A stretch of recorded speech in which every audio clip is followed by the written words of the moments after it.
yan, mahirap na rin po itong hanapin, no? Baka po ay meron kayo, ang akala po ng iba kahit po ay madumi na ang barya, no, okay lang, good condition lamang po, no, good condition coins, yung maganda pa po ang klase, maganda pa po na tingnan yung coins po, no. Yan, ito rin po year 2000 hard to find na po ito, no. Yan. Kung makakita po kayo ng mga hard to find na hinahanap po ng ating mga kaibigan coin collector, ay itabi nyo po, no. Ayan, itabi nyo po at huwag nyo pong sasayangin, at pwede nyo rin po yan ilapag po, no, sa ating mga comment section. Ayan po, para po mapapansin. Ayan po, sa dami po kasing nagko-comment, no, halos po yung iba ay natatakpan na po at hindi po napapansin. Yun po kasi doon nyo naman po i-send sa ating share, para po doon nyo rin po ilapag po yung coins niya, para po madali po natin yan mapapansin. Ayan po mga guys, no, yung karamihan po kasi sa mga hard to find merong mga alkansya, dahil nga po yung mga alkansya po ay matagal na rin po na hindi po, no, hindi po nabubuksan, at lalo na po sa piso wifi po, yun, no, marami na rin po yan. Malamang po talaga po, sigurado po ako na marami po yan yung mga hard to find po, no. Yan, baka po ayan, no, naputol po talaga yung yan po mga guys, no, baka kung meron lamang po kayo, no, pakilapag lamang po, no, para po ayan ma-check po natin, no.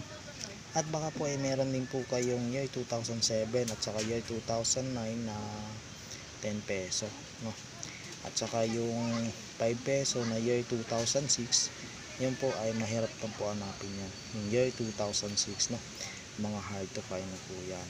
Ayan po, kung meron po kayo, ayan, pwede nyo rin po ilapag yan sa ating Lazada o sa Shopee, sa EB, no.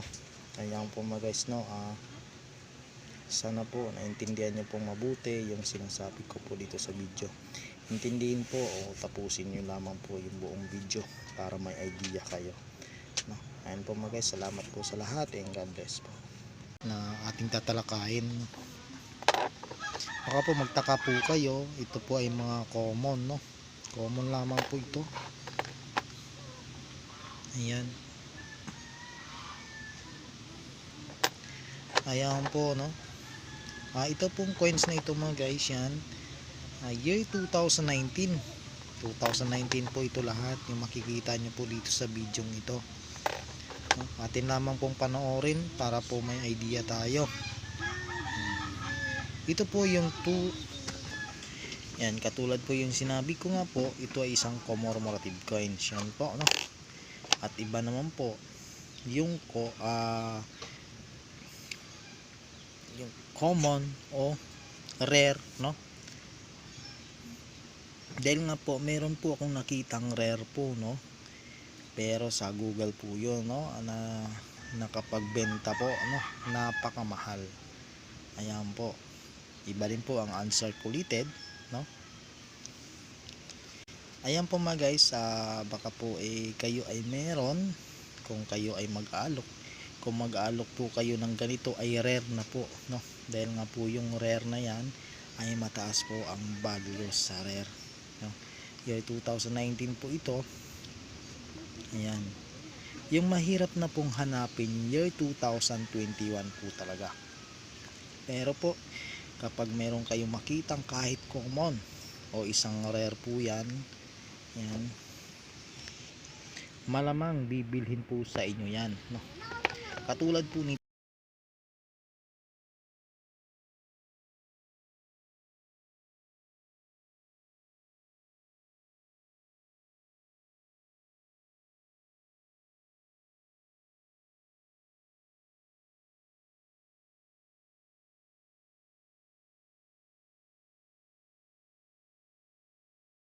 sa ibang bansa po ito mga guys, itong mga old coins na ito na nakikita nyo po sa video ito, no. Pero ito po mga guys, no, hindi po ako bumibili po nito. Meron po akong nagawa pong upload po nito na mga ito po ay short video po, no.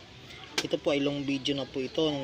Makikita nyo po yan, i-upload ko po yun, yung short na video na yan, no. para po mas maintindihan po natin, tapusin lamang po ang buong video.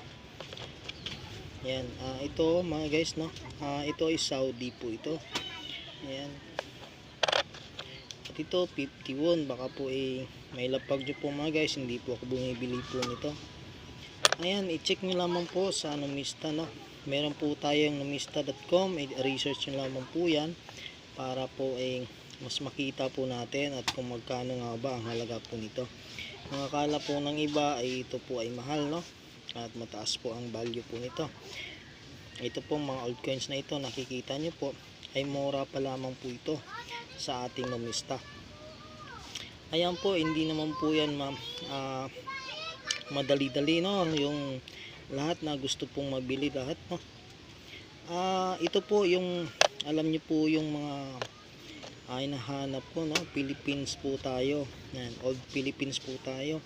Pero yung binibili ko lamang po sa ibang bansa, ito po, no, 500 won po ito, no, 2001 at saka yung 2004, no? Pero yung ganito po, sinsya na po kayo, no. Ayan po mga guys, na isa-isahin po natin dahil nga po ito ay nakikita po natin sa Numista ay napakamura pa lamang. Ayan po, ito po, gusto nyo po yan para mapapansin po yung coins nyo, gusto nyo po talaga mabili po yung coins nyo, ay meron po tayong market, no? Meron po tayong Lazada o sa AB ba yan, no, o si Shopee. Ayan po, pwede po kayo na maglapag po ng mga barya o ano pong klase mga coins na meron kayo para po agad-agad po yan mapapansin. Malay nyo po, no, at tatawagan po kayo, no, para po maibenta po yan sa inyo, maibili po sa inyo yan, no. Yan. Pero kagaya po nito mga guys, dapat din po kung talaga pong gusto nyo po din magbenta, dapat good condition po ang mga old coins nyo, no. Kung ganito po yung old coins nyo po, meron po tayong panglinis, no. Kung yung panglinis nyo po mga guys ay magagasgasan din po ang coins, wag po yan magasgas po yung coins. Dahil po yung hindi po gasgas, yung walang gasgas, no, alam po natin na demonetize na po yan sa bangko. Meron po tayong bangko. Ayan, yung hinahanap po ng mga coin collector, no. Ang hinahanap din po natin, no, dapat ay good condition po na coins. Yan, walang gasgas po. Yan po, marami pong nagtatanong at maraming nagsabi yung wala pong gasgas ay na-demonetize na po yan sa bangko natin, no. Oo po mga guys, no, yung nakakaalam po nito, tama po yan, na-demonetize po yan sa ating bangko sentral. Binabawi na po yan yung mga hard to find o semi hard to find na mga coins, no. At alam po natin kung ano po yung rare, no, error coins. Kung meron po kayong mga error coins po dyan, yun po talaga ay mataas po ang value nyan. Pero po mga guys, no, meron naman po akong sasabihin po sa inyo at sana po intindihin nyo pong mabuti para may idea po kayo kung paano nyo po yan maibenta. Kung kagaya po nito, meron kayong ganito, no, nakikita nyo po sa video ito, pwede po yung ilapag nyo po yan sa ating Lazada, no. Malay nyo po balang araw at maibenta po nyo. Pero pasensya na po kayo, yung ganito po na mga old coins na hindi po ako bumibili po nito. Ayan po mga guys, no, at sana po naintindihan nyo pong mabuti, no. At salamat and God bless po sa lahat.